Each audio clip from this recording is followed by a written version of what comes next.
Oi, povo, bom dia, ou boa tarde, ou boa noite, né? Não sei a que hora você vai ver esse vídeo, mas eu queria deixar uma palavra com vocês hoje, que eu li já tem uns dias, mas tem me incomodado de uma certa maneira, incomodado no sentido bom da palavra, tá?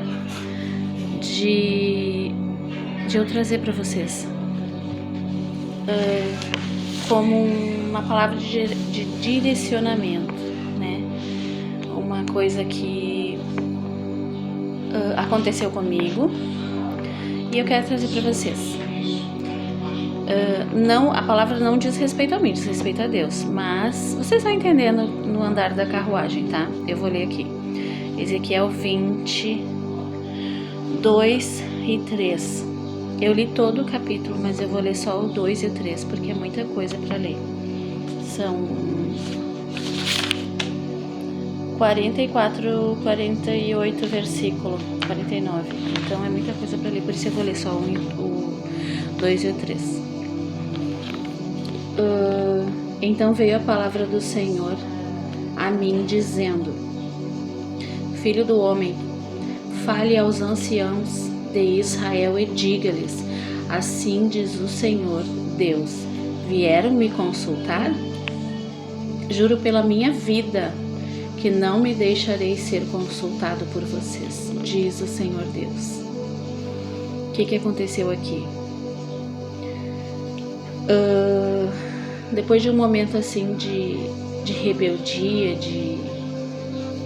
deles fazerem o que eles queriam fazer, de eles não perguntarem para Deus qual era a vontade de Deus, porque assim, antes da vinda de Jesus, eram os sacerdotes que traziam ao povo o desejo de Deus, né? Qual era o que Deus queria falar.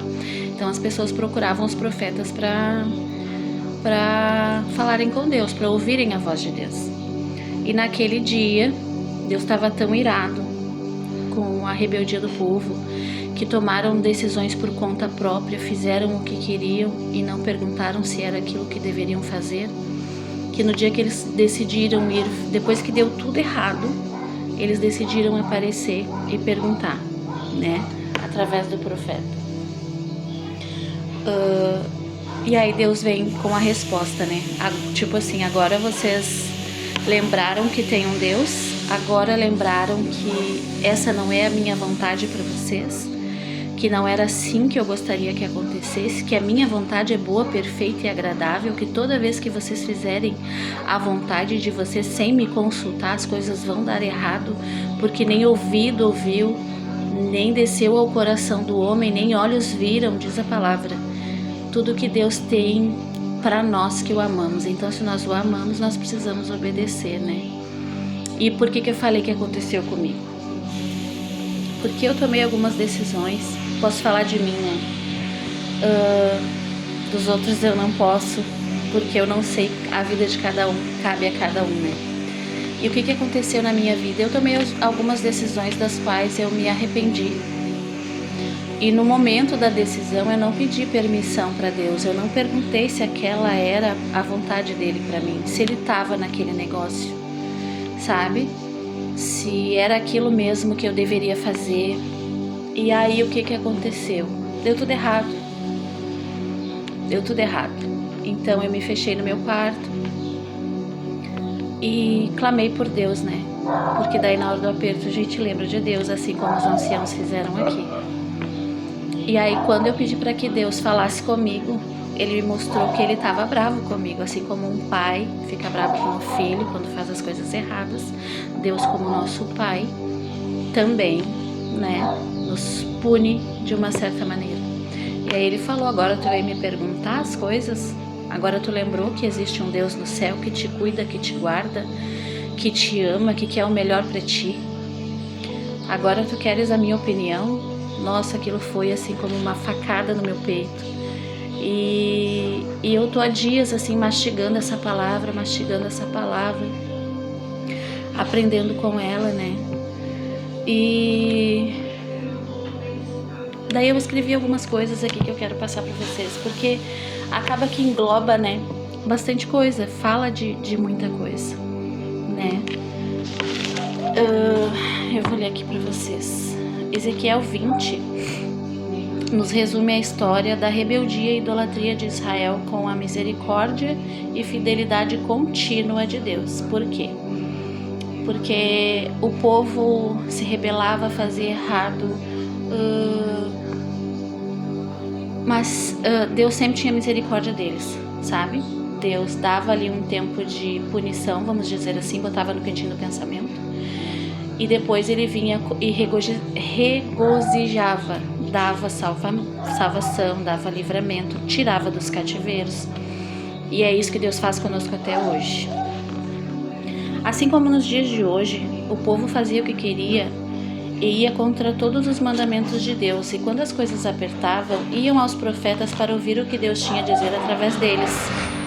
Mas Deus se recusa a respondê-los e faz o profeta lembrá-los a longa história. Um caminhão passando. Só um pouquinho. A longa história de desobediência da nação desde a época do Egito. E toda vez que o povo cai em pecado, assim Deus manda algo para castigar, como se fosse um castigo, mas na verdade não é. São somente as plantações, as colheitas das nossas próprias plantações, né? O que ele pretende com tudo isso? O que a vontade dele? Fazer com que a gente volte à nossa essência, né? Que é Cristo, que é em Deus. E com a gente também funciona assim. Naquele tempo funcionava assim e agora também funciona assim. Deus nos livra, mas achamos que sabemos o que estamos fazendo, e quando tudo dá errado, sai do nosso controle e lembramos de procurar por Deus para saber o que Ele tem a nos dizer. Mais uma coisa, a gente vai lá, faz errado, como no tempo do Egito, como no tempo dos israelitas, dos judeus. A gente vai, erra, peca e não pergunta nada e volta, né? Aí Deus te livra, Deus te liberta, daí tu vai lá e se joga de novo no mesmo buraco, no mesmo erro, no mesmo lugar que te tirou da presença de Deus, que te afastou da vontade do Eterno, que te impediu de viver os sonhos que Ele tem pra gente. Porque cada vez que a gente sai do propósito, que a gente não pergunta pra Deus o que Deus quer conosco, a gente tem que recalcular a rota, e esse trajeto é às vezes muito longo, né? Mas vamos lá, que senão eu não vou conseguir falar tudo. Saber o que Deus tem a nos dizer. Pedimos sua opinião quando tudo já saiu do controle, porque não era aquela a vontade dele para nós, né? O dilúvio, né? Vamos voltar lá atrás. O dilúvio foi Deus quem permitiu, por causa da maldade generalizada da humanidade e da corrupção de todo o povo.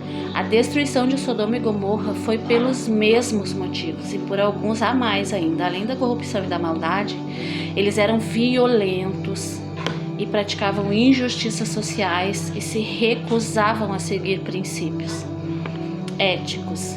Deus destruiu tudo com chuva de fogo e enxofre. O cativeiro da Babilônia, como tantos outros, né, que aconteceram, sempre foi por abandono a Deus, como todos os outros.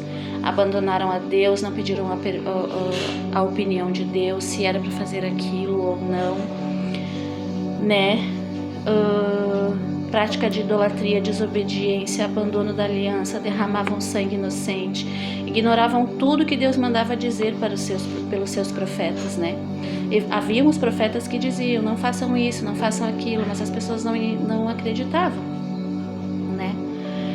E hoje, como temos vivido hoje? Da mesma maneira, ignorando tudo que Deus alerta, fazendo contenda, traindo uns aos outros e a Deus, adorando coisas que não devemos, até mesmo o governo.